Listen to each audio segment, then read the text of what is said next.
Hello everyone. So in this current demonstration, we are going to look at how to clean the stopped containers, right? So let me move back to my console. So for example, if I try to do docker ps, you can see there is no container running. We already looked into this particular command, but if I ran this command -a, you can see these are all the containers, right? So these all the containers are stopped for that matter, but however they are still exist, right? So for at any point in time, let me clear my screen. I can use so for example, if I at any point in time, if I really want to start a container, I can do that, docker start followed by, let's say, the container id or the name of the container, right? So at any point in time I should be able to start that particular container, right? So if I try to do docker ps once again, you can see these are all the containers which we have made a use of. So all those containers are listed, right?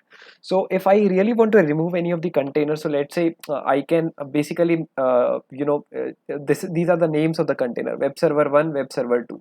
So if I go to this particular tab, let's say docker remove web server 1,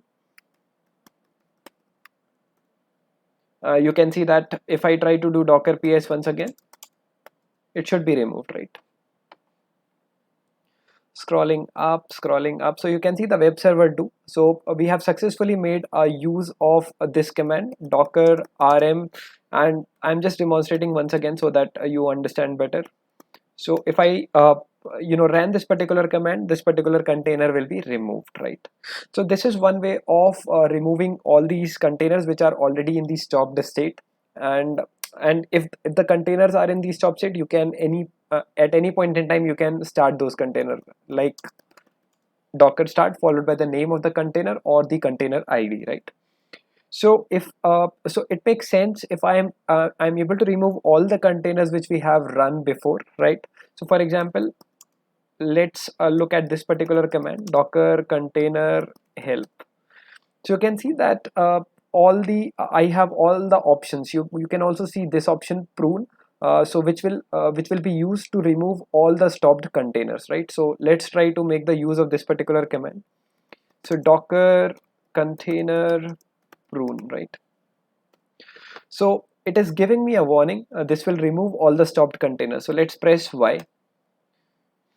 So you can see that the total whatever the space we have reclaimed so far by deleting, again, it's not very huge. You can see that all the stopped containers are only occupying this much amount of the space on my disk, right? So that's it, what I wanted to cover in this particular demonstration. So thank you. See you in the next.